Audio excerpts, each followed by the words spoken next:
就是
আসসালামু আলাইকুম রহমতুল্লাহ।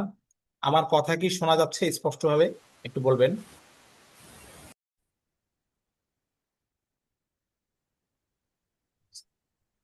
আলহামদুলিল্লাহ। আল্লাহ তাআলার অশেষ মেহেরবানি। আল্লাহ রাব্বুল আলামিন আমাদের ইতকান ইনস্টিটিউটের আরো একটি আমাদের বড় যে প্রজেক্ট গুলো নিয়ে আমরা কাজ করি, এগুলোর মধ্যে থেকে আরো একটি গুরুত্বপূর্ণ এবং বড় একটি প্রজেক্ট হচ্ছে ফিক এক্সটেন্সিভ। তো ফিক এক্সটেন্সিভ এটা আমাদের অনেক দিনের পরামর্শ, পর্যালোচনা এবং চিন্তার একটি প্রতিফলন। যে আমরা সমাজে দেখতে পাই যে সমাজের আমাদের মুসলিম ভাই বোনরা সবচেয়ে বেশি যে জিনিসটার মুখাপেক্ষী এবং তারা প্রয়োজন অনুভব করেন, সেটা হচ্ছে যে জীবন চলার পথে তাদের বিভিন্ন প্রেক্ষাপটে এবং বিভিন্ন পদক্ষেপ নিতে গিয়ে শরিয়ার নীতিটা কি এবং শরিয়ার আইনটা কি, শরিয়া কি বলে আমার এই পদক্ষেপের ক্ষেত্রে, আমার এই কর্মের ক্ষেত্রে, আমার এই অবস্থানের ক্ষেত্রে, এই বিষয়ে তারা একটা ক্লিয়ার ইনস্ট্রাকশন চান তারা, যে শরিয়া কি বলে আমাকে। তো দেখা যায় আমাদের ব্রাদাররা বা ভাইরা যারা আছেন, তাদের জন্য তো এটা সহজ যে যে কোনো একজন মুফতি সাহেব তাদেরকে ফোন করা, অথবা কোনো একজন হুজুরের কাছে সরাসরি গিয়ে সাক্ষাৎ করে কথা বলা, নিজের পুরো অবস্থাটা বর্ণনা করে, খুলে বর্ণনা করে সমস্যার সমাধানটা জেনে আসা, এটা তো তাদের জন্য সহজ। কিন্তু আমাদের সিস্টার বা বোনদের জন্য এই জায়গাটা একটু ডিফিকাল্ট। যদিও এখন আগের থেকে অনেকটা সহজ হয়ে উঠেছে, বাকি তারপরও এটা ডিফিকাল্ট। কারণ হচ্ছে মাসআলার ক্ষেত্রে, সমস্যার ক্ষেত্রে আপনার পুরো অবস্থাটা যদি আপনি না বলেন, তাহলে সেই ক্ষেত্রে কিন্তু কাঙ্ক্ষিত উত্তরটা আসে না। তো দেখা যায় আমাদের ভাই বোনদের মধ্যে, এই সাধারণ ভাই বোনদের মধ্যে যারা আমরা আছি, তাদের ক্ষেত্রে দেখা যায় এই সমস্যাটার অনেক বেশি সম্মুখীন হতে হয়। তার ফলশ্রুতিতেই এই সমস্ত বিষয়কে সামনে রেখেই এই পরিস্থিতিগুলো আমাদের সামনে আসে। যার কারণে আমরা এখান থেকে চিন্তা করেছি যে আমরা এমন একটা কোর্স ডিজাইন করব, যে কোর্সে একজন মানুষের মৌলিকভাবে একবার শুরু থেকে নিয়ে যদি আমরা বলি, পবিত্রতার অধ্যায় থেকে শুরু করে এবং মৃত্যু পর্যন্ত, যেটাকে আমরা আরবিতে বলি মিরাস, তো এই মৃত্যু পর্যন্ত যত ধরনের আহকামে শারঈয়া আছে, অর্থাৎ শরীয়ী বিধানগুলো আছে, সেগুলো আমরা জানবো, বিস্তারিত ভাবে জানবো। দ্বিতীয়ত, শুধু বিস্তারিত জানবো না, এবং এটার দালিলিক ভাবে জানার চেষ্টা করব। 2 নম্বর পয়েন্ট হচ্ছে আমাদের যেটা উদ্দেশ্য এই কোর্সের ক্ষেত্রে, সেটা হচ্ছে আমরা শুধুমাত্র গতানুগতিক মাসআলা বা গতানুগতিক আমরা যেই মাসাইলগুলো বর্ণনা করব না, বরং আমরা রিয়েল লাইফ স্টাডি এর মাধ্যমে আমরা আমাদের বর্তমান সময়ে আমাদের সমকালীন পরিস্থিতিগুলো নিয়ে আমরা শরিয়ার আলোকে সেগুলোর সমাধান কোন জায়গায় গিয়ে হবে, কোন উত্তরটা হবে, সেটাও আমরা বিশ্লেষণ করতে চাই, যাতে করে আমাদের জন্য এটা খুব সহজ হয় এটা বোঝা যে আমরা কিভাবে শরিয়ার বর্তমান যে যুগ চ্যালেঞ্জ, নিত্য নতুন বিষয়গুলো সামনে আসছে, সেগুলোর ক্ষেত্রে আমাদের অবস্থানটা কি হবে এবং কিভাবে আমরা এগিয়ে যাব, কিভাবে আমরা সমস্যার সমাধানগুলো খুঁজবো এবং কিভাবে আমরা বের করে আনবো। আচ্ছা, তো এই মৌলিক কয়েকটা বিষয় আমরা সামনে রেখেই মূলত ফিক এক্সটেন্সিভ কোর্সটির আয়োজন করি, এবং আলহামদুলিল্লাহ আপনারা অনেকেই তাদের সাড়া দিয়েছেন। আমরা সাড়া পেয়েছি সাধারণ মানুষদের পক্ষ থেকে। তো সবাইকে যারা জয়েন করেছেন তাদেরকে নিয়ে আমাদের আজকের এই ক্লাস শুরু করা হলো, আমাদের এই জার্নিটা শুরু হলো ইনশাল্লাহ। যারা আমাদের এই জার্নির সাথে থাকবেন ইনশাল্লাহ, তারা এই কোর্স শেষে অবশ্যই উপলব্ধি করবেন, আশা করি যদি আল্লাহ তালা আমাদেরকে শেষ পর্যন্ত যাওয়ার তৌফিক দান করেন, যে আমরা গোটা শরিয়াটাকে একটা রোড ম্যাপে নিয়ে আসব, একটা শেপে নিয়ে আসব। এবং আপনার কাছে আমরা যে নোটগুলো প্রোভাইড করব, ক্লাস নোটগুলো প্রোভাইড করব, এবং ক্লাসগুলোর যে ভিডিও রেকর্ডগুলো আপনাদেরকে দিব, তো সিকোয়েন্সলি যদি আপনি সম্পূর্ণগুলোকে করেন, কোর্সের ম্যাটেরিয়াল গুলো পড়েন এবং কোর্সে যে আমাদের এক্সাম সিস্টেম গুলো আছে সেগুলো ফলো করেন, ইনশাল্লাহ আপনি কোর্স শেষে আপনি নিজেই বুঝতে পারবেন যে আপনার নলেজের স্তরটা কতটা বেড়েছে এবং আপনি নিজেকে কতটা সমৃদ্ধ করতে পেরেছেন। এটা আপনি কোর্স শেষেই অথবা টার্ম শেষে আপনি উপলব্ধি করতে পারবেন বলে আশা করি। এবং আমাদের এই কোর্সে একটা বড় সুযোগ থাকবে আমাদের ভাই বোনদের জন্য, সেটা হচ্ছে উন্মুক্তভাবে প্রশ্ন করা। অর্থাৎ দেখা যাবে আমরা যেই বিধানটা পড়ছি, শরীয়তের যে অধ্যায়টা পড়ছি, সেই অধ্যায়টা রিলেটেড আপনার দেখা যাবে আপনার জীবনের সাথে এই ধরনের কোনো একটা বিষয়ে জড়িয়ে আছে। সো কোনো সমস্যা নেই, আপনি জাস্ট কোশ্চেনটা করবেন, তখন আমরা এটা নিয়ে স্টাডি করব। তো আপনার একজনের কোশ্চেন থেকে আরো অনেক মানুষের সমস্যার সমাধানগুলো আমরা সমাধান করে ফেলবো ইনশাআল্লাহ। এটা আমাদের হবে। দ্বিতীয়ত, আমাদের 24 ঘন্টা আমাদের একটা ইয়ে আছে যে সহজ, এটাকে বলা হয় যে সাপোর্ট। 24 ঘন্টা 24 আওয়ার সাপোর্ট আছে, যে আপনি যদি আপনার কোনো কোয়েশ্চেন থাকে ক্লাসের ব্যাপারে, ক্লাসের কোনো বিষয়ে অস্পষ্টতা থাকে, অথবা যদি ক্লাসের কোনো টপিকের উপরে আপনার যদি ব্যক্তিগতভাবে কোনো কোয়েশ্চেন থাকে, তাহলে সেই ক্ষেত্রেও এই বিষয়ে পূর্ণাঙ্গভাবে এবং ডিটেইললি আপনার আনসার দেওয়া হবে। নির্দিষ্ট সময়ের মধ্যে আপনাকে আনসার পেয়ে যাবেন আর কি। তো এইভাবে করে আমরা মূলত কোর্সটা আয়োজন করেছি, যাতে আমাদের দিনী সাধারণ ভাই বোনেরা তারা যাতে করে ফিক বিষয়ে তাদের জীবন চলার ক্ষেত্রে যে শরিয়ার যে বিধানগুলো দরকার, এই বিধানগুলো তারা একসাথে একটা প্ল্যাটফর্মে অল্প সময়ের মধ্যে তারা জেনে নেন, এবং সেই সাথে সাথে তাদের যাতে করে ফিক এবং শরিয়া বিষয়ক একটা গভীর নলেজ তাদের অর্জিত হয়ে যায়। তৃতীয়ত, তারা বর্তমানে এবং সামনের যে পৃথিবী আসছে, যেখানে নিত্য নতুন নতুন সমস্যাগুলো উদ্ভব হচ্ছে, সেই জায়গাতে তাদের অবস্থানটা কিভাবে হবে, কিভাবে তারা এই সমস্যাগুলোর সমাধান জানবেন, এবং কিভাবে আপনার এই সমস্যাগুলোর ক্ষেত্রে তাদের অবস্থানটা কোন জায়গায় গিয়ে দাঁড়াবে, এই বিষয়গুলো যাতে করে মানুষ জানতে পারে। তো এইভাবে করে মূলত আমাদের এই কোর্সটা ডিজাইন করা। তো এই হচ্ছে আমাদের ভূমিকার আমি যে ভূমিকা কথাগুলো বললাম, এটা হচ্ছে ভূমিকা শুরু। তো মূল ক্লাস আমি শুরু করতে চাচ্ছি। বিসমিল্লাহির রহমানির রহিম। আমরা দুরূদ শরীফ পড়ে নিই, সাল্লাল্লাহু আলাইহি সাল্লাম। আমরা শুরু আপনাদের করি। নামটা আল্লাহ তো তাআলা আমাদের দেয়নি। এই জার্নিটাকে আল্লাহ সফল করুন, এবং এই জার্নিটা যাতে বরকতময় করুন, এবং এটা যাতে আল্লাহ তাআলা আমাদেরকে এই জার্নির মাধ্যমে আমাদের নিজেদের জীবন চলাটা সহজ হয়, এবং শরিয়ার উপর যাতে করে আমরা শরিয়ার প্রত্যেকটা বিষয়ের উপর যাতে আমরা সঠিকভাবে আমল করতে পারি, এবং আমাদের নিজের জীবনটাকে আল্লাহ এবং আল্লাহ রসুলের আদর্শ এবং তার বিধান মোতাবেক চালাতে পারি, সেটা যাতে আমাদের কাম্য হয় এই কোর্সের মাধ্যমে, এটা আমাদের সকলের কামনা থাকবে। আমরা শুরু করছি। আমি অলরেডি নোটটাকে ওপেন করেছি, আপনারা দেখতে পাচ্ছেন এখানে যে প্রথমেই আমি যে পয়েন্টটা নিয়ে আলোচনা করব সেটা হচ্ছে যে ফিক কাকে বলে, আসলে ফিকের সংজ্ঞাটা কি। তো ফিক শব্দটার মূল ভিত্তি হচ্ছে ফা কফ হা। ফা কফ হা। হ্যাঁ, আপনারা অক্ষর জানেন। আরবিতে অনেকগুলো অক্ষর আছে। এর মধ্যে দেখে একটা অক্ষর হচ্ছে ফা, আরেকটা অক্ষর হচ্ছে কফ, আরেকটা হচ্ছে হা। এই ফা কফ হা এই শব্দ থেকেই মূলত ফিক শব্দটা তৈরি হয়েছে। ফিক শব্দের দুইটা অর্থ। একটা হচ্ছে যে মৌলিক অনেকগুলো অর্থ আছে, কিন্তু মৌলিক একবারে যদি আমরা গভীর তাত্ত্বিক ভাবে আমরা চিন্তা করি, তাহলে মোটা দাগে দুইটা অর্থ আমরা পাই। একটা হচ্ছে বোঝা, আরেকটা হচ্ছে কোনো বিষয়ে গভীর জ্ঞান অর্জন করা।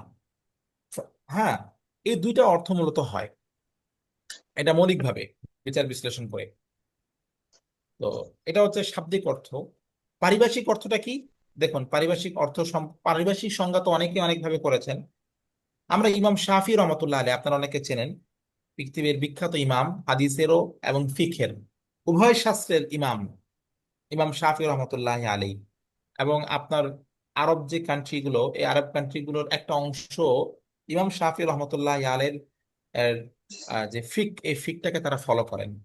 ইমাম শাফি রহমতুল্লাহ আলাইহি বলেছেন, দলিলের বিস্তর উৎস সমূহ থেকে অর্জিত শরীয়তের আমলের সঙ্গে সম্পৃক্ত বিধানগুলির জ্ঞান। দেখেন এখানে সংজ্ঞা হয়ে থাকে, সংজ্ঞা কিন্তু প্রত্যেকটা ওয়ার্ডের একটা ব্যাখ্যা আছে। উনি বলেছেন যে দলিলের বিস্তর উৎস সমূহ থেকে, অর্থাৎ ফিকটা উদ্ভাবিত হবে, ফিকটা আমরা গ্রহণ করব দলিলের বেসিসে। এটা কোনো ধারণার বেসিসে না, যে আমার কাছে মনে হলো এরকম হবে, জাস্ট এটা এমনই হবে।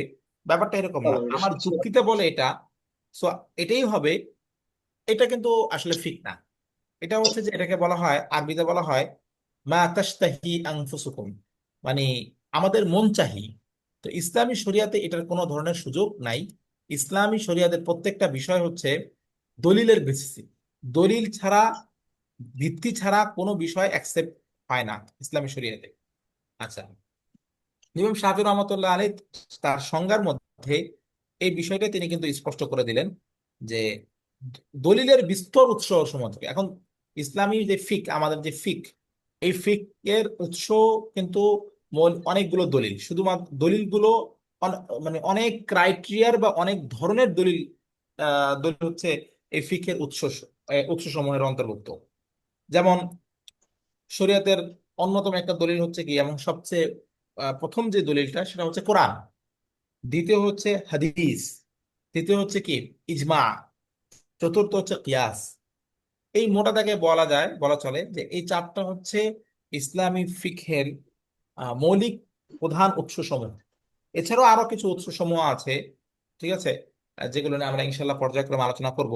অরফ, আহ তারপর হচ্ছে আর রিহুল আপনার মাসালেহ, মাসালেহ মুরসালা, হ্যাঁ, সাদ্দুল দারায়ে। এছাড়া আরো অনেক আপনার দলিল আছে, দলিল উৎস আছে।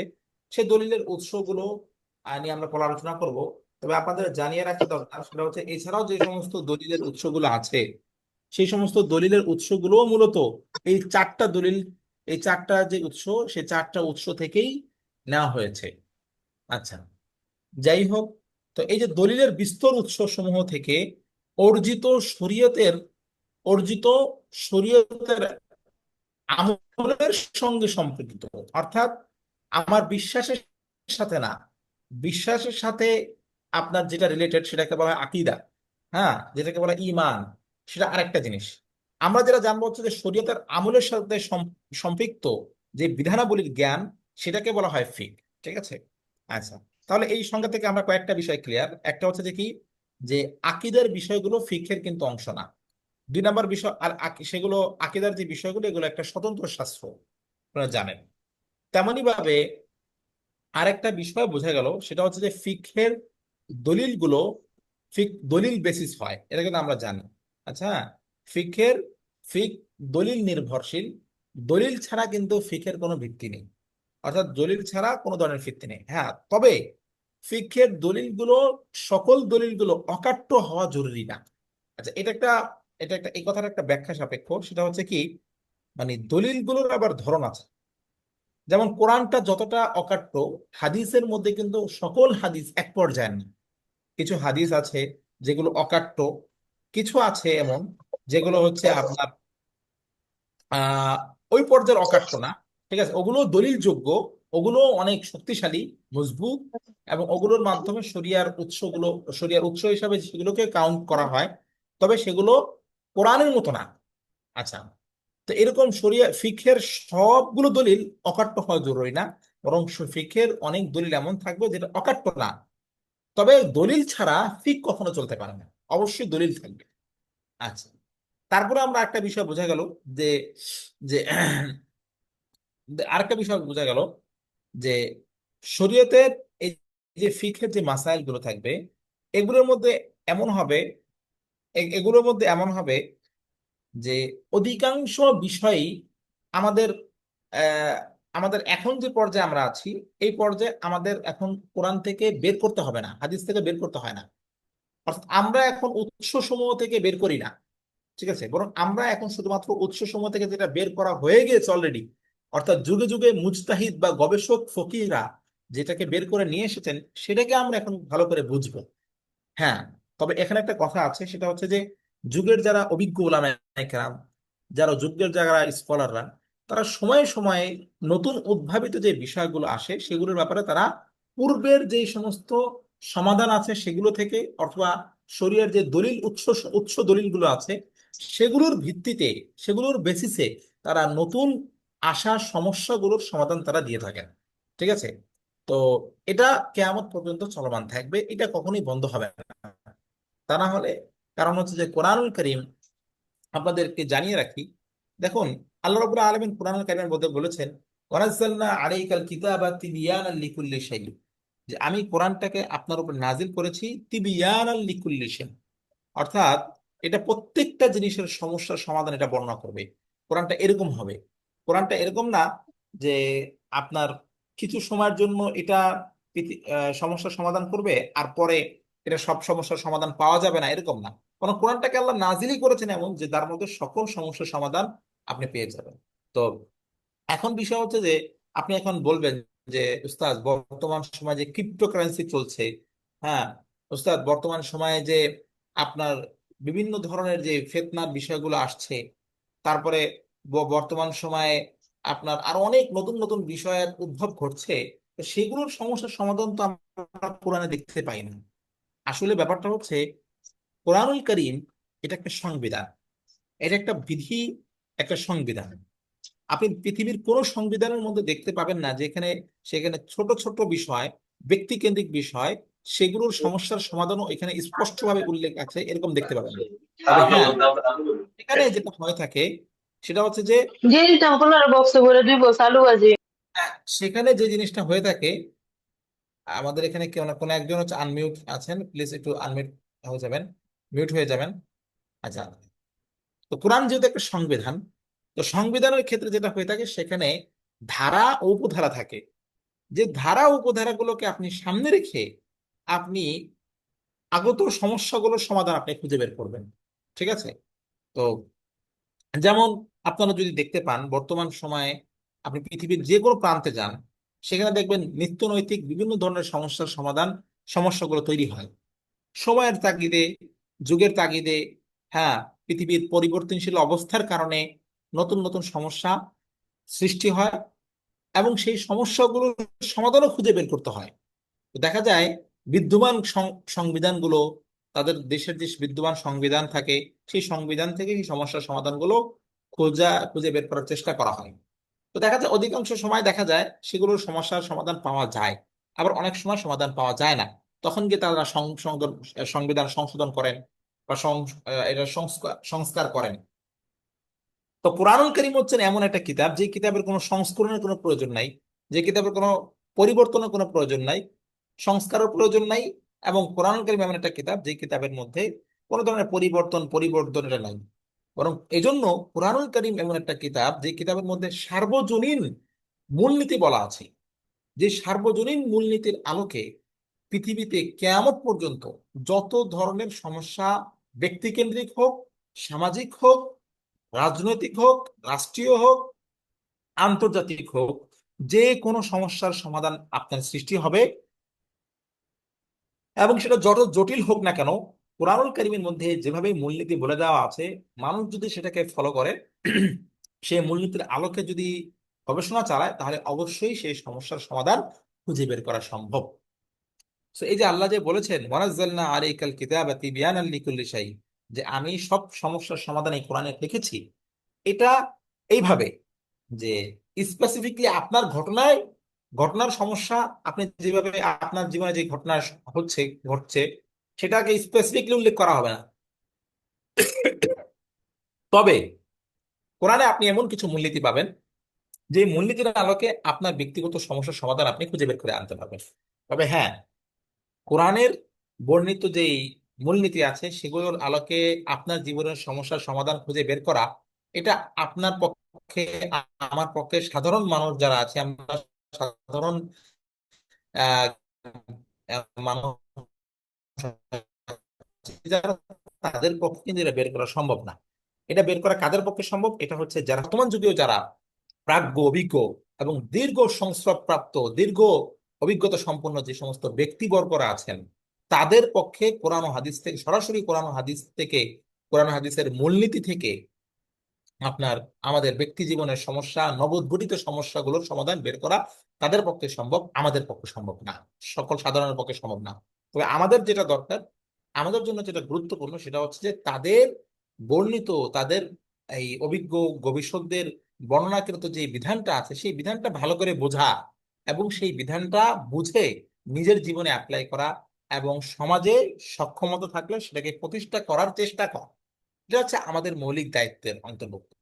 হ্যাঁ, তো আমরা এই কাজটুকু করে যেতে চাই, আমাদের করা উচিত, প্রত্যেকটা মানুষের এই জায়গাটাতে স্পষ্ট হওয়া উচিত এবং আমাদের এইভাবে কথা বলা উচিত, জানা উচিত, বিধানগুলো জানা উচিত। তো আমরা এইভাবেই কাজটা করব। আচ্ছা, তো এই এখন এটা হচ্ছে মৌলিক বিষয় আমরা আলোচনা করলাম, যে ইসলামী শরীয়তের অন্তর্ভুক্ত আমলের সাথে সম্পৃক্ত বিধানগুলিকে বলা হয় ফিক। আচ্ছা, ফিকের আলোচ্য বিষয় কি? হ্যাঁ, বা ফিকের আলোচ্য বিষয়গুলো কি? ফিকের আলোচ্য বিষয়গুলো মোটা দাগে 7টি ভাগে বিভক্ত। একটা হচ্ছে যে আল্লাহ তাআলার ইবাদতের সাথে সম্পর্কিত কিছু বিধিবিধান আছে, এগুলোকে বলা হয় ইবাদাত। হ্যাঁ, যেমন নামাজ, রোজা, হজ, জাকাত। হ্যাঁ, এই যে ইত্যাদি বিষয়গুলো আছে, এগুলো হচ্ছে সব ইবাদাতের অন্তর্ভুক্ত, এই প্রথম প্রকার অন্তর্ভুক্ত, অর্থাৎ নিছক যেগুলো ইবাদত। দুই, মানুষের পারিবারিক অবস্থার সাথে সম্পৃক্ত বিধিবিধান, এগুলোকে বলা হয় আহওয়ালু শাখসিয়া। হ্যাঁ, অর্থাৎ আরবিতে এটাকে বলা হয় আল আহওয়ালু শাখসিয়া, অর্থাৎ পরিবারতান্ত্রিক এবং পারিবারিক বিভিন্ন যে সমস্যাগুলো আমাদের জীবনে আসে, যেমন বিবাহ, হ্যালো। বিবাহ তারপরে হচ্ছে গিয়ে আপনার তালাক, তারপর হচ্ছে বাচ্চা প্রতিপালন করা, তারপর হচ্ছে বাচ্চাকে দুগ্ধপান করানো, তারপরে হচ্ছে গিয়ে এই যে ইদ্যত, বিবাহ তালাক পরবর্তী ইদ্যত, তালাক, তারপরে হচ্ছে এরকম নাফকা, সুকনা, বংশ সাব্যস্তকরণ ইত্যাদি যে বিভিন্ন বিষয়গুলো আছে আমাদের, মানে যেটা আমরা বলি যে আমাদের পারিবারিক জীবনের সাথে রিলেটেড, এইটুকু বলা হয় এটা একটা ইসলামী ফিকহের একটা বড় অংশ ও বড় আলোচ্য বিষয়। হ্যাঁ, এবং আমাদের আমাদের নোটে সমাজে থাকবে, আমরা সবচেয়ে, জি, নোটে থাকবে আমাদের সব। একটু বলতে হবে। বলছেন এগুলো এগুলো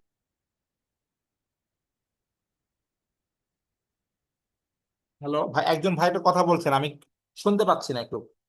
আমরা যে আপনি যে এগুলো এখন আমাদের পড়াচ্ছেন, এগুলো কি নোটের মধ্যে আমরা পাবো? জি জি, অবশ্যই অবশ্যই, আমাদের নোটটা এরকমই থাকবে, আপনি আরো সমৃদ্ধ পাবেন ইনশাল্লাহ, গোছানো ভাবে থাকবে।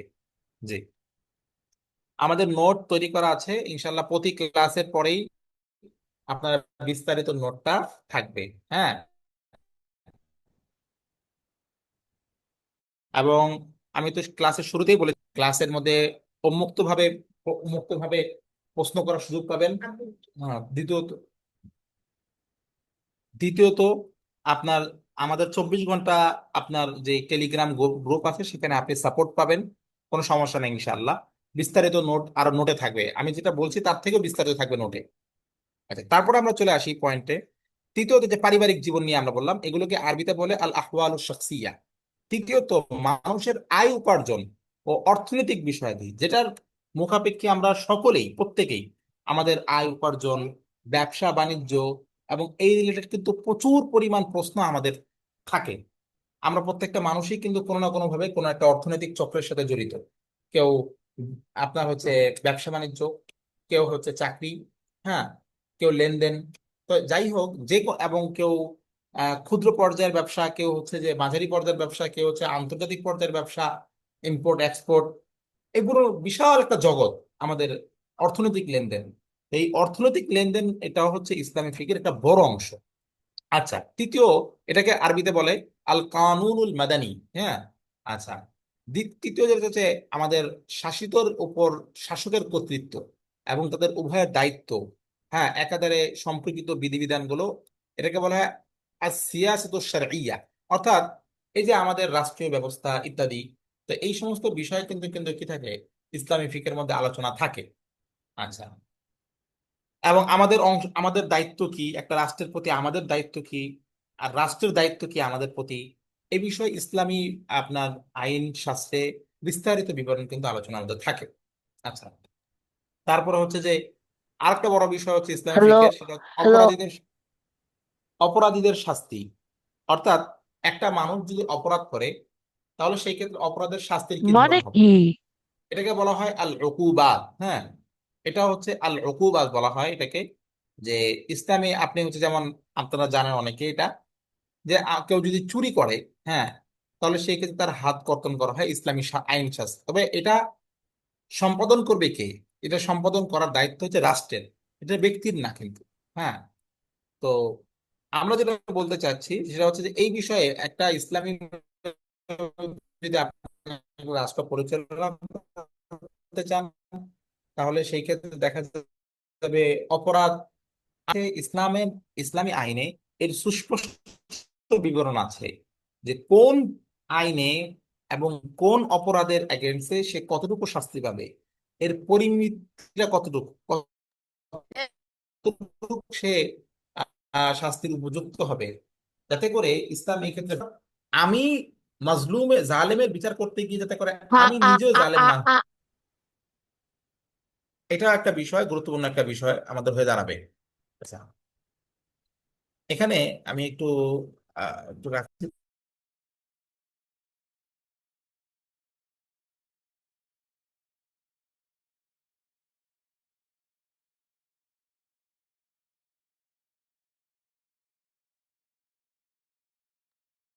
আমাদের এখানে অনেক একটু আনমিউট আছে, প্লিজ একটু এটাকে মিউট করে দিবেন, আওয়াজ শোনা যাচ্ছে, অন্যদের সমস্যা হচ্ছে, প্লিজ। নেক্সট থেকে সবাইকে আনমিউট করে দেওয়া হবে, এবং জাস্ট যিনি কথা বলবেন উনি, আপনি হ্যান্ড রেজ করলে দেন তাকে ইনফরমেশন দেওয়া হবে এবং কথা বলে দেওয়া হবে। তো এটা না হলে আসলে অন্যদের ইয়ে হয়, এই আর কি। যাক, আমরা সামনে যাই। তারপরে হচ্ছে পররাষ্ট্র ব্যবস্থা, এটাও থাকে একটা ইসলামী আইনের একটা বড় অংশ। আহ তো আমরা অবশ্য এই সময় এই যে কয়েকটা পয়েন্ট যেগুলো হচ্ছে, এক নম্বর হচ্ছে যে এই পররাষ্ট্র ব্যবস্থা, এবং চতুর্থ পয়েন্ট, এগুলো নিয়ে আমরা আসলে খুব বিস্তারিত আলোচনার দিকে যাব না। আমাদের মূল ফোকাস থাকবে হচ্ছে যে ইবাদাত, দ্বিতীয়ত হচ্ছে পারিবারিক অবস্থার সাথে সম্পর্কিত যে বিধিবিধান, অর্থাৎ বিবাহ, তালাক, ইদ্যত ইত্যাদি বিষয়। তৃতীয়ত হচ্ছে লেনদেন, সবচেয়ে গুরুত্বপূর্ণ যেটা আমাদের সাথে জড়িত, যে আয় উপার্জন, আমার উপার্জনটা কি হালাল হচ্ছে কিনা, আমার লেনদেনটা কি হালাল হচ্ছে কিনা। ঠিক আছে, এটা আমাদের একটা বড় অংশ থাকবে। আচ্ছা, এটা আমাদের আলোচনাটা বড় অংশ থাকবে। তারপর হচ্ছে যে আদব শিষ্টাচার, অর্থাৎ দেখা যাবে এটাকে আল আদাব বলা হয়। সেটা হচ্ছে যে পোশাক, আমাদের পোশাকটা কেমন হবে, পোশাকের ক্ষেত্রে ইসলামের বিধানটা কি।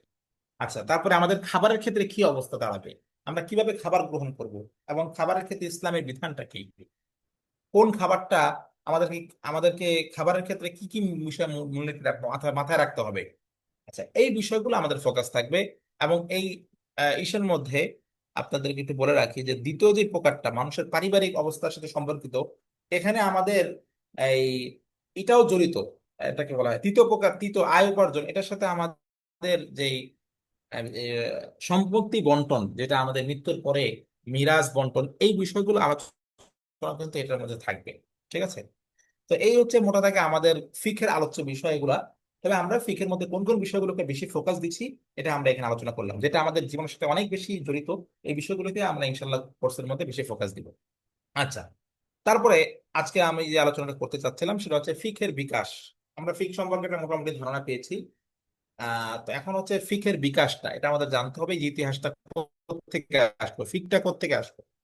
যে আমাদের তো একটা কমন কথা থাকে, অনেক ভাইরা আমরা বলি আমরা, সেটা হচ্ছে যে উস্তাদ কোরআন আছেন, কোরআন আছে, হাদিস আছে, তাহলে সেই ক্ষেত্রে কেন ফিকের প্রয়োজন? এটা কিন্তু আমাদের বর্তমান সময়ে অনেক ভাইরা এই কথাগুলো প্রশ্ন বলে থাকেন। মাসলা মাসালের কেন প্রয়োজন? কোরআন থেকে দেখে নিব, হাদিস থেকে দেখে নিব। তো তাদের জানার সাথে বলছি, দেখুন, কোরআন ও হাদিসের সার নির্যাসই হচ্ছে ফিক। কোরআন ও হাদিসের সার নির্যাসটাই হচ্ছে কিন্তু ফিক। ফিকটা কিন্তু কোরআন ও হাদিসের ব্যতিক্রম কিছু না, যেটা আমি কিন্তু ক্লাসের শুরুতেই আপনাদেরকে বলেছি, যে ফিকহের বেস হচ্ছে দলিল, দলিল। এবং দলিল কয়টা? মৌলিকভাবে ফিকহের ক্ষেত্রে মৌলিক দলিল হচ্ছে চারটা। এক নম্বর হচ্ছে কি? কোরআন। দুই নম্বর হচ্ছে সুন্নাহ। তিন নম্বর হচ্ছে ইজমা। চার নম্বর হচ্ছে কিয়াস। আমি বলে আসছি আপনাদেরকে এই কথাটা। তো এটা যদি আপনাদের মনে থাকে, তাহলে আপনি বুঝতে পারছেন যে ফিকটা, এটা কখনোই কোরআন ও হাদিসের সাথে সাংঘর্ষিক হতে পারে না, বরং ফিক সবসময় কোরআন ও হাদিসের অনুযায়ী হবে, অনুগামী। আমরা সামনে পড়বো এটা, তারপর বলছি।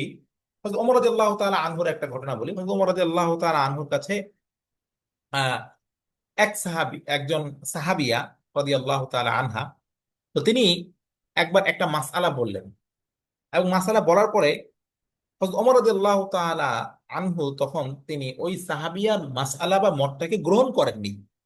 কেন গ্রহণ করেননি? তিনি দেখেছেন যে উনি যদি ওনার মতটাকে গ্রহণ করেন, তাহলে সেই ক্ষেত্রে দেখা যাবে ওই মতটা কোরআন ও হাদিসের সাথে সাংঘর্ষিকতা দেখা যাচ্ছে একটা জায়গায় গিয়ে। তো তখন তাৎক্ষণিকভাবে হযরত ওমর রাদিয়াল্লাহু তাআলা আনহু তিনি নিষেধ করলেন ওই সাহাবিয়াকে, যে না, আপনি যে মতটা বলছেন এটা গ্রহণযোগ্য হয় না, কারণ কোরআনে তো অন্যরকম বলা আছে, এবং কোরআনেরটাই আমাদেরকে আগে রাখতে হবে। এবং আপনাদের জানার স্বার্থে বলেই, সাহাবাই কেরাম রাদিয়াল্লাহু আনহুমগণ, ওনারা সবার আগে যে কোনো সমস্যা যখন আসতো, প্রতিনিয়ত যে সমস্যাগুলো তৈরি হতো, যেমন আমাদের বর্তমান সময়ে প্রতিদিন নতুন নতুন সমস্যা তৈরি হচ্ছে, সেম তাদের সময় এই ধরনের বিভিন্ন বিষয় আসতো। তো সেই সমস্ত বিষয় যদি সমাধান করতে হয়, তখন রাসূল সাল্লাল্লাহু আলাইহি ওয়াসাল্লামের ওয়াফাতের পরে তখন রাসূল সাল্লাল্লাহু আলাইহি ওয়াসাল্লাম যখন জীবিত ছিলেন, তখন তো সব সমস্যার সমাধান রাসূল সাল্লাল্লাহু আলাইহি ওয়াসাল্লামের মাধ্যমেই করানো হতো। অর্থাৎ রাসূল সাল্লাল্লাহু আলাইহি ওয়াসাল্লাম এর কাছে নিয়ে যাওয়া হতো, তিনি কোরআন ও হাদিস, কোরআনের মাধ্যমে অথবা ওহীর মাধ্যমে তিনি সমস্যার সমাধান করে দিতেন। কিন্তু ওনার ইন্তেকালের পরে, ওনার ওয়াফাতের পরে, রাসূল সাল্লাল্লাহু আলাইহি ওয়াসাল্লামের ওয়াফাতের পরে দায়িত্ব ছিল সাহাবায়ে কেরামের উপরে। তো সাহাবায়ে কেরাম রাদিয়াল্লাহু আনহুমগণ যেটা করতেন, তারা সর্বপ্রথম কোরআনের দিকে তাকাতেন, যে কোরআনে এই বিষয়ে কোনো সুস্পষ্ট নির্দেশনা আছে কিনা। আচ্ছা, যদি কোরআনের মধ্যে দেখা যায় সুস্পষ্ট কোনো নির্দেশনা তুমি পাচ্ছেন না, অথবা, তখন তারা যেটা করতেন, তারা হচ্ছে হাদিসের দিকে মুখ করতেন, যে হাদিসে, হাদিস তো হচ্ছে কোরআনের ব্যাখ্যা। তো দেখি কোরআনে, হাদিসের মধ্যে একটু কোনোভাবে এটাকে রিলেট করা যায় কিনা। তো দেখা যেত, অনেক সময় দেখা যেত তারা হাদিসের মধ্যে সরাসরি ভাবে রিলেট করতে পারতেন না, সংশ্লিষ্ট ঘটনাকে হাদিসের সাথে তিনি রিলেট করতে পারতেন না। তখন দেখা যায়, তখন তারা সাহাবায়ে কেরামদের সাথে পরামর্শ করতেন, পরামর্শ করে কোন একটা বিষয় ঐক্যমত্যে পৌঁছা যায় কিনা। দেখা যেত অনেক ক্ষেত্রে ঐক্যমত্যে পৌঁছাও যেত না। তখন তারা করতেন, কোরআন ও হাদিসে যে সমস্ত মূলনীতি এবং মূল ধারা বর্ণনা করা আছে, সেই মূলনীতি এবং ধারাগুলোকে সামনে রেখে তখন তারা গবেষণা করতেন, আত্মনিয়োগ করতেন, যে আসলে কি হতে পারে এটার সমস্যার সমাধান। তখন কোরআন ও হাদিসের এই মূলনীতির আলোকে, দলিলের বেসিসে, এই দলিলের বেসিসে তারা সমস্যার সমাধানটা বের করে নিয়ে আসতেন। তো এটা ছিল সাহাবায়ে কেরাম রাদিয়াল্লাহু আনহুমগণের আমল। এবং এই পদ্ধতিটা, এখন আপনি বলবেন যে সাহাবায়ে কেরাম এই পদ্ধতিটা কোথায় পেলেন? আপনি এখানে দেখেন, আমি স্পষ্ট রেখেছি।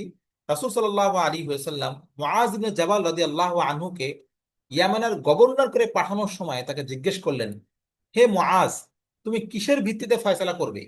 তোমার সামনে তো নতুন, নিত্য নতুন অনেক সমস্যা আসবে, তাহলে সেই ক্ষেত্রে তুমি এই সমস্যার সমাধানগুলো কিভাবে করবে? তো হযরত মুআয ইবনে জাবাল রাদিয়াল্লাহু তাআলা আনহু তিনি বললেন যে, আকযী বিকিতাবিল্লাহ, আমি আল্লাহর কিতাব দিয়ে সমস্যার সমাধান করব। তখন রাসূল সাল্লাল্লাহু আলাইহি সাল্লাম খুশি হয়ে তিনি বললেন, যদি আল্লাহর কিতাবে না থাকে, ফাইল্লাম ইয়াকুন ফি কিতাবিল্লাহ, তখন উত্তরে হযরত মুআয ইবনে জাবাল বললেন, তাহলে আল্লাহ রাসূল সাল্লাল্লাহু আলাইহি ওয়াসাল্লামের সুন্নত দিয়ে, অর্থাৎ নবীজি আমাদেরকে যে আল্লাহর কিতাব কোরআনের ব্যাখ্যা হিসেবে যে হাদিস বলেছেন বিভিন্ন সময়, কিতাবের কোরআনের ব্যাখ্যা হিসাবে যে বিভিন্ন ধরনের বিধান আমাদেরকে দিয়েছেন এবং স্বতন্ত্রভাবে যে সমস্ত বিধান আমাদেরকে দিয়েছেন সেগুলোর মাধ্যমে আমি সমস্যার সমাধান খুঁজে বের করবো। এরপর নবীজি আবার বললেন, যদি রাসূলের সুন্নতে যদি তুমি না থাকে মানে কি, মানে সংশ্লিষ্ট ঘটনাকে তুমি যদি রাসূলের হাদিসের সাথে রিলেট করতে না পারো, ঠিক আছে, তখন তিনি বলছেন ফাইল্লাম ইয়াকুন ফি সুন্নাতি রাসূলিল্লাহ, তখন তিনি বলছেন যে আমি ইজতিহাদ করে রায় দিব। আজতাহিদু বিরাই, অর্থাৎ আমি নিজে গবেষণা করব এবং গবেষণা করে তারপরে এই সমস্যার সমাধান বের করব। হ্যাঁ, সমস্যা গবেষণা মানে কিসের উপরে হয়? আপনারা জানেন গবেষণা কখনোই কিন্তু মন চাহি কোনো বিষয়ের উপর হয় না। নির্দিষ্ট দলিল, নির্দিষ্ট কাঠামো, নির্দিষ্ট ফ্রেমওয়ার্ক মধ্যেই আপনার ওয়ার্ক করতে হয়। ফ্রেমের বাইরে গিয়ে কিন্তু আপনি কখনোই গবেষণায় সাকসেসফুল হতে পারবেন না। তো ফ্রেম ওয়ার্ক আগে আগে ফ্রেমটাকে ফাইনালাইজ করতে হয়। তখন ফ্রেম ফাইনালাইজ হয়ে গেলে দেন তারপরে আপনি গিয়ে করবেন ওই ফ্রেমের মধ্যে গিয়ে আপনি ওয়ার্ক করবেন, তখন একটা ফ্রুটফুল রেজাল্ট বের হয়ে আসে। তো এটা হচ্ছে এরকমই যে আজ তাহিদু আমি গবেষণা করব। তখন এই কথা শুনে রাসূল সাল্লাল্লাহু আলাইহি ওয়াসাল্লাম বললেন, আলহামদুলিল্লাহিল্লাযী ওয়াফফাকা রাসূলিল্লাহ, আল্লাহ তাআলার প্রশংসা যে তিনি তৌফিক দিয়েছেন তার নবীর অনুগতদের, তার নবীর অনুসারীদেরকে কি করতে, লিমা ইউদি রসুলহু, এমন কাজ করতে যে কাজটা করলে তার রসুল খুশি হন, অর্থাৎ নবীজি মুহাম্মদ সাল্লাল্লাহু আলাইহি সাল্লাম তিনি খুশি হন, এমন কাজ করার তৌফিক, এমন কাজ করার যোগ্যতা তিনি নবীজির অনুসারী যে সাহাবায়ে কেরাম তাদেরকে করার মতো সুযোগ, তৌফিক, যোগ্যতা সব দিয়েছেন। তো এই জন্য আল্লাহর প্রশংসা করে রাসূল সাল্লাল্লাহু আলাইহি সাল্লামের কথাটা বললেন। তো এই হাদিসটা এটা অনেক বড় দলিল, এটা ইজতিহাদের বৈধতার প্রমাণ, ব্যাপক একটি বড় হাদিস এটা, ঠিক আছে। তো এটার মাধ্যমে রাসূল সাল্লাল্লাহু আলাইহি ওয়াসাল্লাম সাহাবায়ে কেরামকে গবেষণা করতে, এই যে ইজতিহাদ শব্দটা আমাদের সামনে বারবার আসতেছে, ইজতিহাদ মানে হচ্ছে দলিলের বেসিসে গবেষণা করা। যোগ্য ব্যক্তিদের, যোগ্য হইতে হবে প্রথমত, যোগ্য ব্যক্তিদের দলিলের বেসিসে গবেষণা করা। দেখেন অনেক সময় দেখা যায় আমি নিজে যোগ্য যদি না হয়ে থাকি, তাহলে আমি যতই গবেষণা করি না কেন, তাহলে আমার রেজাল্টটা কিন্তু কাঙ্ক্ষিত রেজাল্ট আসবে না, কখনোই সম্ভব না এটা। এখন আমি ইঞ্জিনিয়ারিং পড়ি নেই, এখন আমি যতই গবেষণা করি না কেন, আমি কোনো একটা ফ্রুটফুল রেজাল্ট এবং এটা সর্বমহলে গ্রহণযোগ্য একটা রেজাল্ট আমি কিন্তু আপনাদেরকে দিতে পারবো না। হ্যাঁ, তবে যদি আমার যদি জ্ঞান থাকে, যোগ্যতা থাকে, এবং আপনারা আহ, পূর্ববর্তী যে সমস্ত গবেষকরা যে ফ্রেমওয়ার্ক তৈরি করে দিয়েছেন, এই ফ্রেমের মধ্যে যদি থেকে আমি যদি গবেষণা করি, তাহলে হয়তো নতুন কোনো মানে সৃষ্ট সমস্যা, যে সমস্যা নিয়ে আমি কাজ করছি, সেই সমস্যার সমাধানটা আমি বের করে নিয়ে আসতে পারবো। তো সেই কথাটাই বলছি যে রাসূল সাল্লাল্লাহু আলাইহি সাল্লাম সাহাবায়ে কেরামকে এই পদ্ধতিটাকে শিখিয়েছেন। যে কোরআন ও হাদিস তো হচ্ছে একটা সংবিধানের মতো, এখানে ধারাগুলো উল্লেখ করা আছে, মোটা দাগে ধারা, মূলনীতি এগুলো তো দেওয়া আছে, কিন্তু মানুষের সমস্যা তো এক জায়গায় থেমে থাকবে না।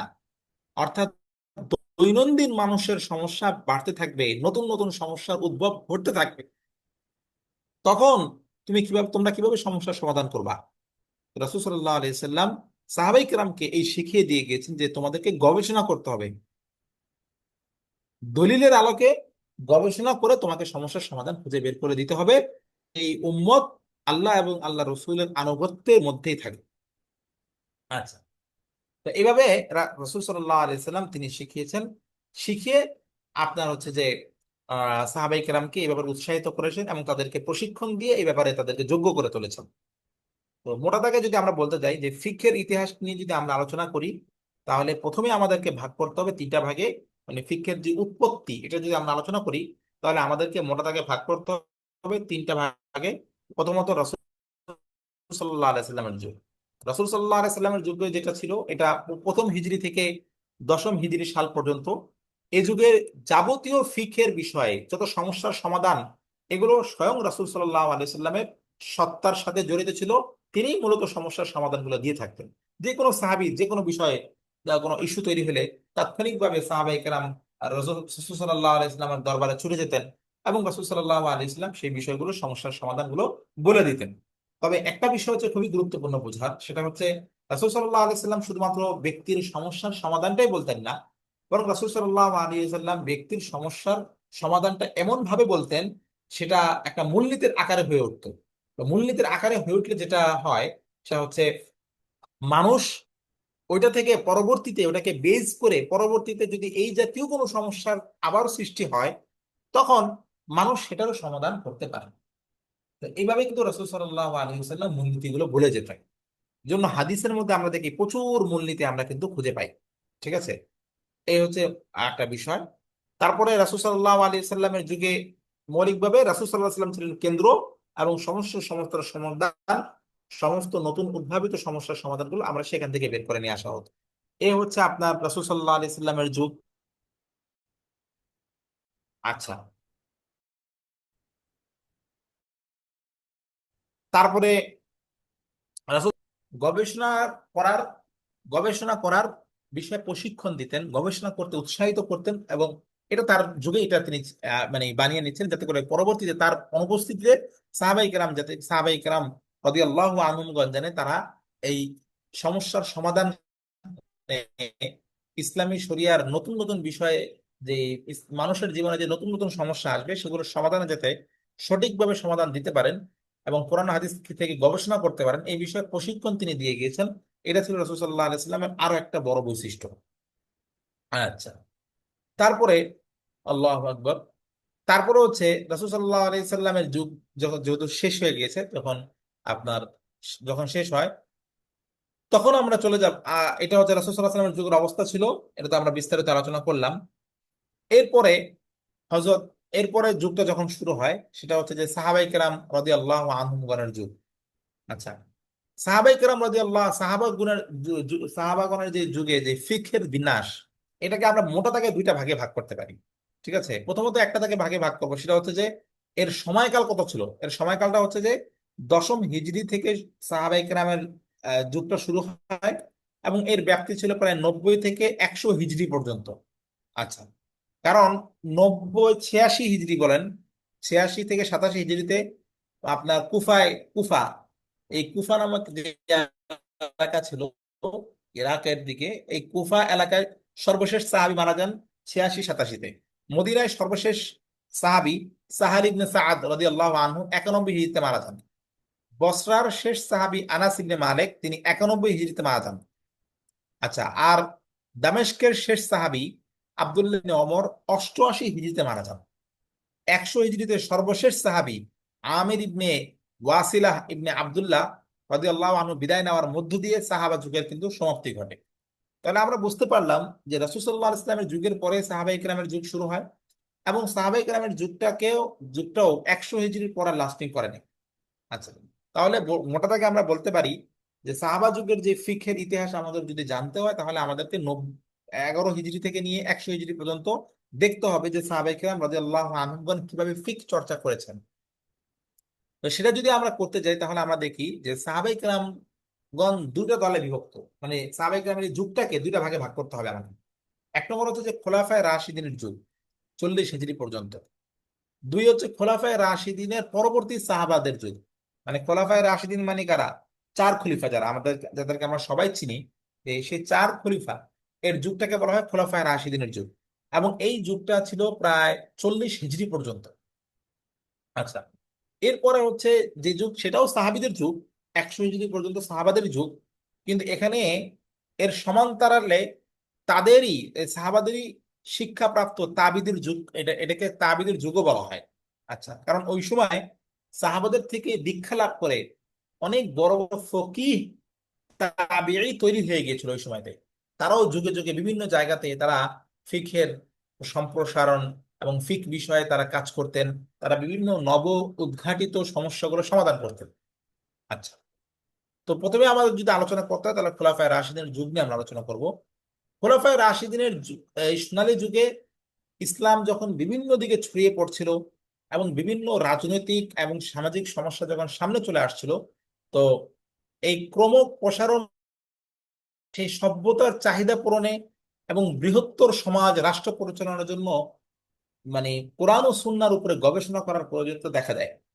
তো তখন যখন দেখা দেয় তখন কোরআন ও হাদিস এটা তো আছেই, মূল বেস দলিল, এর পাশাপাশি আরেকটা জিনিস তখন সৃষ্টি হয়, সেটা হচ্ছে যে সাহাবাদের ইজমা। সাহাবাদের ইজমা বলা হয় কি তাকে? সাহাবাদের ইজমা বলা হয় যে কোনো একটা বিষয় যদি সাহাবারা ওইটার সমাধান বা ওইটার সিদ্ধান্তের ব্যাপারে যদি অধিকাংশ বা সব সাহাবারা যদি ঐক্যমত্য পোষণ করেন, তখন তাকে বলা হয় ইজমা উস সাহাবা। তো এই ইজমা উস সাহাবা হযরত আবু বকর রাদিয়াল্লাহু আনহুর যুগে, খোলাফায়ে রাশিদুনের যুগে এটা অস্তিত্ব লাভ করে। এর আগে এটা ছিল না, বরং এই যুগে এটা অস্তিত্ব লাভ করে। তো হযরত আবু বকর রাদিয়াল্লাহু তাআলা আনহুর যুগে সবচেয়ে বড় যেটা ইজমা হয়েছিল সেটা হচ্ছে কি? কোরআন সংকলনের ইজমা। এই ব্যাপারে সমস্ত সাহাবায়ে কেরাম কিন্তু একমত ছিলেন যে কোরআনটাকে সংরক্ষণ করতে হবে, সংরক্ষণ না, আফওয়ান, সংকলন করতে হবে। সংরক্ষণ তো কোরআন রাসূল সাল্লাল্লাহু আলাইহি ওয়াসাল্লামের যুগ থেকেই হয়ে আসছিল, কিন্তু এটাকে একটা মলাটবদ্ধ, একটা গ্রন্থবদ্ধ করার কাজটা এটা আবু বকর রাদিয়াল্লাহু আনহুর প্রচেষ্টায় এবং অন্যান্য সাহাবীদের পরামর্শে, ঐক্যমত্য চিন্তায়, ঐক্যমত্য পরামর্শের ভিত্তিতে এটা কিন্তু কাজটা শুরু হয়। তো এইভাবে রাসূল সাল্লাল্লাহু আলাইহি সাল্লামের যুগে যদি ইজমার অস্তিত্ব ওইরকম ভাবে ছিল না, কিন্তু খোলাফায়ে রাশিদিনের যুগে এসে ইজমা অস্তিত্ব লাভ করে। আচ্ছা, তারপরে হচ্ছে গিয়ে দেখেন, আহ এর মাধ্যমে কিন্তু অনেক সমস্যার সমাধান তারা করেছেন, সাহাবায়ে কেরাম করেছেন হযরত আবু বকরের যুগে, খোলাফায়ে রাশিদিনের যুগে। এরপরে মূলত মৌলিকভাবে মোটা থাকে হযরত আবু বকরের যুগে ফিক আহরণের যে পদ্ধতি ছিল সেটা হচ্ছে, প্রথমে তিনি যে কোনো সমস্যা উদ্ভাবিত হলে প্রথমে তিনি কোরআনে কারীমের দ্বারস্থ হতেন এবং সাহাবায়ে কেরামকে বলতেন যে তোমরা দেখো তো কোরআনে এটার কোনো সমস্যার সমাধান আছে কিনা। যদি কোরআনে কারীমে এর কোনো সমস্যার সমাধান পাওয়া যেত, তাহলে অবশ্যই সাহাবায়ে কেরাম রাদিয়াল্লাহু আনহুগণ সেটা বর্ণনা করতেন আবু বকর রাদিয়াল্লাহু আনহুকে, এবং আবু বকর রাদিয়াল্লাহু তাআলা আনহু সেই অনুযায়ী ফয়সালা দিয়ে দিতেন। আচ্ছা, যদি কোনো সময় এমন দেখা যেত যে সরাসরি কোরআন কারীমের মধ্যে ওই সমস্যার সমাধান খুঁজে পাওয়া যাচ্ছে না, সরাসরি পাওয়া যাচ্ছে না, তখন সবাই রাসূল আবু বকর রাদিয়াল্লাহু তাআলা আনহু সাহাবায়ে কেরামকে ডাকতেন এবং বলতেন যে তোমরা কি রাসূল সাল্লাল্লাহু আলাইহি সাল্লাম থেকে এই ব্যাপারে কোনো নির্দেশনা পেয়েছো? তোমাদের জানা আছে কিনা? ব্যাপকভাবে তিনি সাহাবায়ে কেরামদেরকে জিজ্ঞেস করতেন। যদি এমন হতো যে সাহাবায়ে কেরাম রাদিয়াল্লাহু আনহুগণের মধ্যে কেউই যদি এমন হতেন, না পাওয়া যেত যে ওই সংশ্লিষ্ট বিষয়ে সুস্পষ্ট কোনো নির্দেশনা রাসূল সাল্লাল্লাহু আলাইহি সাল্লাম থেকে নেই, এরকম যদি পরিস্থিতি দাঁড়াতো, তখন আবু বকর রাদিয়াল্লাহু তাআলা আনহু তিনি যেটা করতেন, তখন তিনি গবেষণার পথের দিকে যেতেন, যেটাকে আমরা বললাম ইজতিহাদ বা গবেষণা।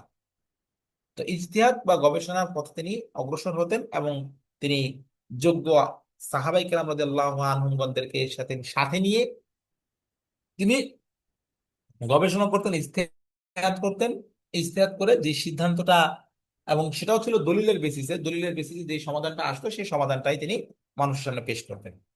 এভাবে আবু বকর রাদিয়াল্লাহু আনহুর যুগে মূলত এই পদ্ধতিতে ফিকহের গবেষণা বা ফিকহের কাজটা চলমান ছিল। আচ্ছা, তারপরে হচ্ছে গিয়ে হযরত ওমর রাদিয়াল্লাহু তাআলা আনহুর যুগে, এখানে আমরা উদাহরণ দিয়েছি নোটের মধ্যে, ইনশাআল্লাহ আপনারা দেখতে পাবেন যে আবু বকর রাদিয়াল্লাহু তাআলা আনহু কিভাবে নিজে ইজতিহাদ করেছেন। হ্যাঁ, আরো বিস্তারিত বিষয়গুলো এখানে উল্লেখ করা আছে।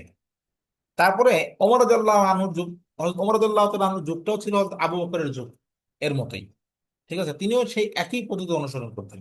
কোরআনটাকে খুঁজতেন, কোরআন না পেলে তখন তিনি সাহাবায়ে কেরাম রাদিয়াল্লাহু হাদিসে খুঁজতেন, হাদিসও যদি না পাওয়া যেত তখন তিনি সাহাবায়ে কেরাম রাদিয়াল্লাহু আনহুগণকে নিয়ে বসতেন, বসে সিদ্ধান্ত নিতে বলতেন যে তোমরা সবাই মিলে আলোচনা করো, আলোচনা করে যেটা অধিক বিশুদ্ধ এবং অধিক গ্রহণযোগ্য মনে হয় সেটাকে তোমরা সকলে মিলে ঐক্যমত্য করো, গঠন করো। আবু বকর এবং ওমর রাদিয়াল্লাহু তাআলা আনহুর মাঝে এখানে ছিল একটা গ্যাপ। আবু বকর রাদিয়াল্লাহু তাআলা আনহু যেটা করতেন যে হাদিস খোঁজার পরে তারপরে সাহাবায়ে কেরাম রাদিয়াল্লাহু আনহুমগণকে আপনার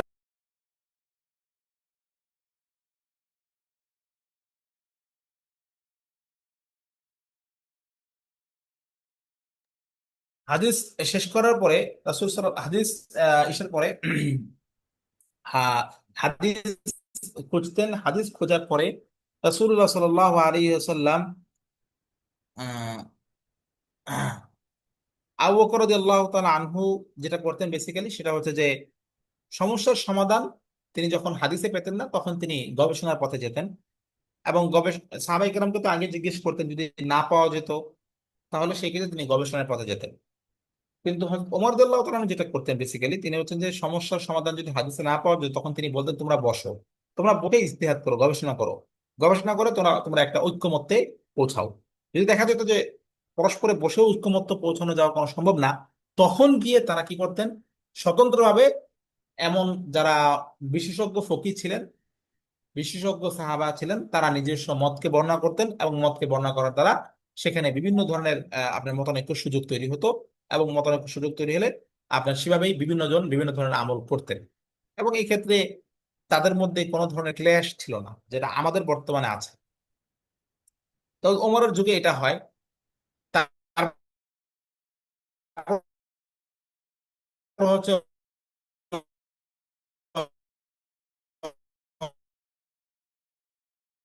ওসমানের যুগটা সেম আনহুর ক্ষেত্রে কোনো ধরনের তিনি আসলে কোনো ধরনের ব্যতিক্রম তিনি করতেন না, তিনি সম্পূর্ণ আগের সাহাবী দুজনের তিনি সরাসরি পদাঙ্ক অনুসরণ করতেন। হযরত আলী রাদিয়াল্লাহু তাআলা আনহু তিনিও মোটা দাগে আসলে পূর্বের দুই খলিফা তাদেরই অনুসরণ করেছেন। তো এভাবে করেই মূলত তাদের যুগে ফিকহের সম্প্রসারণটা ঘটেছে। বহু সাহাবী তারা ফকিহ ছিলেন ওই সময়, তারা ইজতিহাদ করতেন, গবেষণা করতেন, এবং নিত্য নতুন সমস্যাগুলোর সমাধান তারা উম্মতকে পৌঁছাতেন। এবং তাদের থেকে অনেক তাবেঈরা শিখেছেন, এবং তাবেঈরা শিখে নিজ অঞ্চলে গিয়ে তারা ফিকহের সম্প্রসারণ এভাবে করতে থাকেন। এভাবেই সাহাবা একরাম রাদিয়াল্লাহু আনহুমগণের যে যুগ, এই যুগের যে প্রথম পার্ট, যেটাকে আমরা বলে থাকি যে প্রথম পার্ট, সেই প্রথম পার্টটা হচ্ছে যে খোলাফায়ে রাশিদিনের যুগে ফিক। তো এভাবেই কিন্তু আসলে মোটা দাগে প্রথম যুগের সাহাবায়ে কেরাম বা খোলাফায়ে রাশিদিনের যুগের ফিকটা এভাবেই কিন্তু সম্প্রসারণ হয়, এভাবে বিস্তৃতি লাভ করে। আজকে আমরা আলোচনা এই পর্যন্তই রাখবো।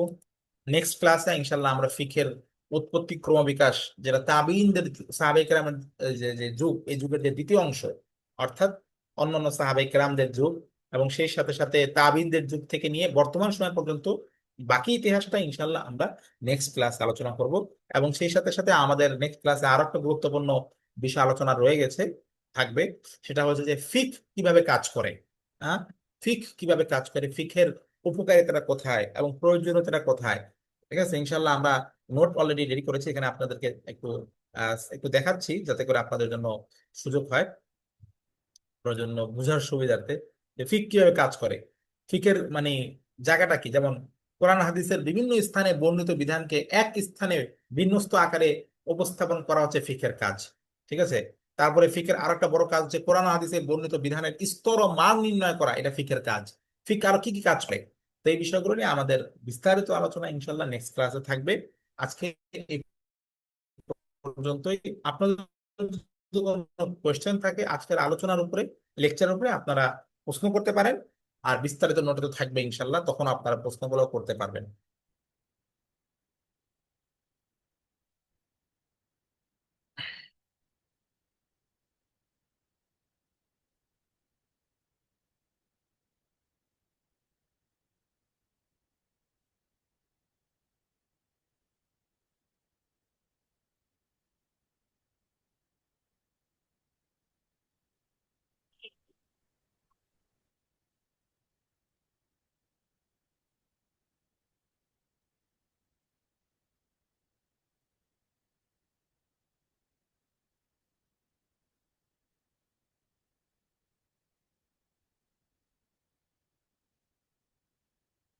আহ আচ্ছা, আর কোনো প্রশ্ন কি পাচ্ছি না।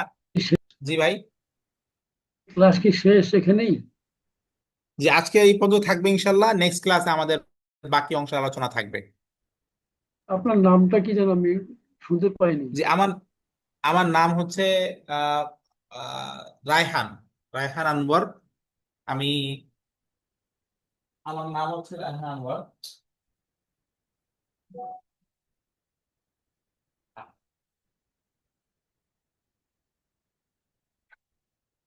জি, আর কিছু জানা থাকলে বলেন।